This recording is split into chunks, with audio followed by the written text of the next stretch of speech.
Olá, meus alunos, continuando então aqui as funções de agregação do MySQL, as funções de estatísticas também que a gente fala, né? Eu tenho aqui, agora nesse vídeo aqui eu vou explicar para vocês as funções min e max. A função min retorna o menor valor do conjunto de dados de uma coluna da consulta, e a função max retorna o maior valor de um conjunto de dados de uma coluna. Então, por exemplo, se eu tenho uma tabela com valores numéricos, eu posso utilizar o min ou max, até para a data também. No caso da data, ele traria a da menor data e no max a maior data. E no caso de valores numéricos, o min retornaria sempre o menor valor daquela coluna e o max sempre o maior valor.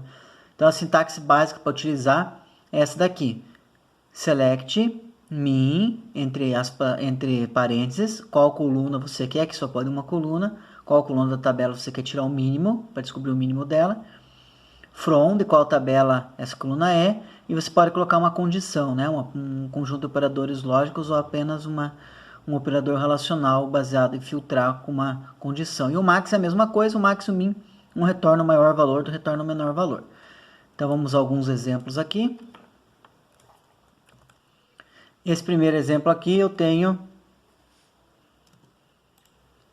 e essa consulta ela retorna para mim o preço do livro mais barato da tabela de livros. Então quando eu executar aqui, ele traz para mim que o menor preço, o livro mais barato da coluna, mesmo que tenha mais que um, com o mesmo valor, é o 19,90. Tá? Então, bem simples, usar min na coluna preço, ele retorna o menor valor daquela coluna, dos dados que estão armazenados para aquela coluna. E aqui o max, mesma coisa, tá? Vou executar aqui. O livro mais caro que eu tenho na minha tabela de livros é 99, custa 99,90. Tá? Aqui no terceiro exemplo,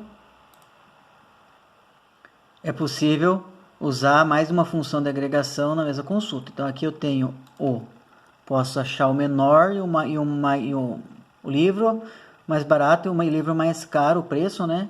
Usando uma única consulta, né? Basta eu colocar uma vírgula aqui e eu consigo fazer isso. Então eu vou executar. Então o livro mais barato e o mais caro no mesmo consulta. Eu posso separar aqui e colocar outras funções também, não tem problema nenhum.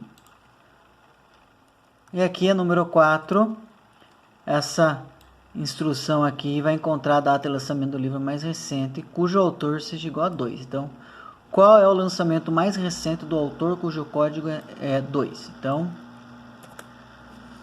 é essa data aqui, 11 de fevereiro de 2006, o livro mais recente do autor de código 2. Então, vocês podem consultar aqui o SQL min e o max, né? Foi daqui que eu tirei algumas coisas. E no URI o 2608 é o exercício sobre o min e o max, tá? Ok? Próximo vídeo daí a gente vai ver as últimas funções que estão faltando daí, tá?